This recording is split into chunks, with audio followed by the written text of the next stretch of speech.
Welcome back to our back garden. Again, we'll have a plane flying over, that's pretty guaranteed. The noise from the reno work next door, hey, it's part of the adventure of living in Costa Mesa. We started a conversation around appointing leaders in a church planting context, and I want to add to that conversation just a little bit, if I may. I think the first thing that I learned from Larry Osborne, who led a large church down in North San Diego County, is to create an on-ramp, off-ramp. What does that mean? Well, I think when we plant a church, our launch team is normally filled with enthusiastic, sacrificial, generous, rabid men and women who want this thing to succeed. And invariably, we draw our leaders from that group, and that's understandable. However, it's also true, the Bible speaks about captains of tens, fifties, hundreds, thousands.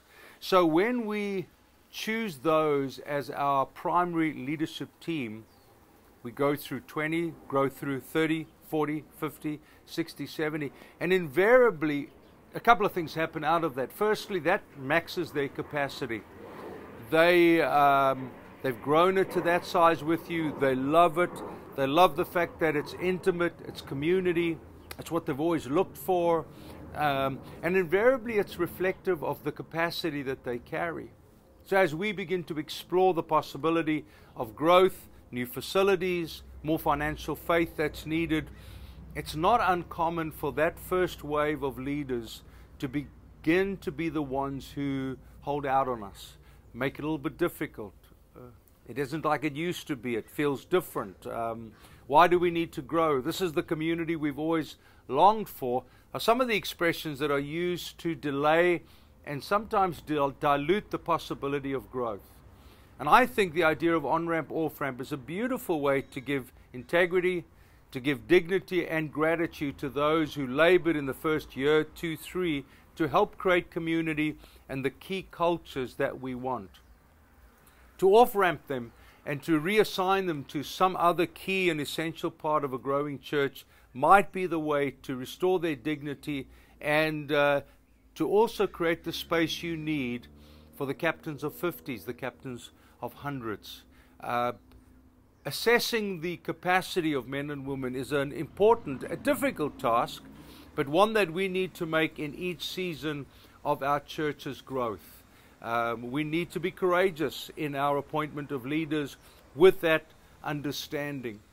It's oftentimes the ceiling that we don't want to address because we love them and we're so grateful for them, but they are the limitations to forward movement and forward thrusting.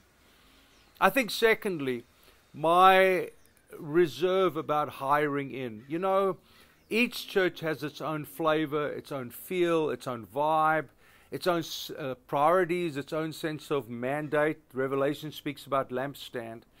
And what happens when we bring someone in from the outside, we hire based on interviews, it sadly most often fails. Partly because they don't have the culture.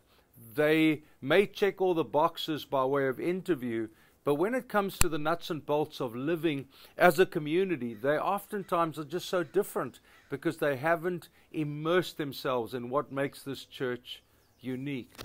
I think a second piece to church planting related to the hiring is that church planters need generalists. We don't need men and women who are good at one or two things. We need men and women who know how to pray, who know how to host, who we know how to serve, how to be hospitable, how to welcome people, how to tell a story, make an announcement. We need that diversity, that sense of generalism. And bringing in a specialist invariably doesn't satisfy the broader requirements that a church plant needs. We are all good at many things. We're probably not brilliant at any one of them. And I think thirdly, prophetically, you know, with that sense of mission and mandate, we need a leadership team that will get us there. Building community is not a mission, it's a vehicle. Being able to develop culture is not a mission, it's a vehicle. But we need to know, what is it that's unique about the mandate that God has given our community? With Genesis, as a community, what we are there for is to call out the purpose, of the Father in every man and woman in our community. We want to put them onto a global stage. We want to identify the church planters or the business entrepreneurs or those who are passionate about social justice and put them onto their stages. So we will incubate leadership. We will create opportunities for men and women to get onto stage, to teach for the first time, to host for the first time, and so on. And that's what drives us prophetically. So we need men and women who come onto the leadership team who understand that. Those who have a desire for a church to be built around a celebrity, well, they're not going to be very happy in our community, because that's just not what we are doing. The primary point really is, what is the prophetic intention of the Father on your community? And the leaders you choose, do they buy into that? Is it what they're passionate about? And it's essential going forward. I hope this has been a helpful conversation. There are so many more things to talk about for sure, but I just want to keep you thinking in these early stages of building your church, that you don't make the mistakes that are so often repeated, because this is a little counterintuitive to the prevailing church culture around us. Thanks for listening. Thanks for accepting all the noises around me. We'll chat soon, and God bless you.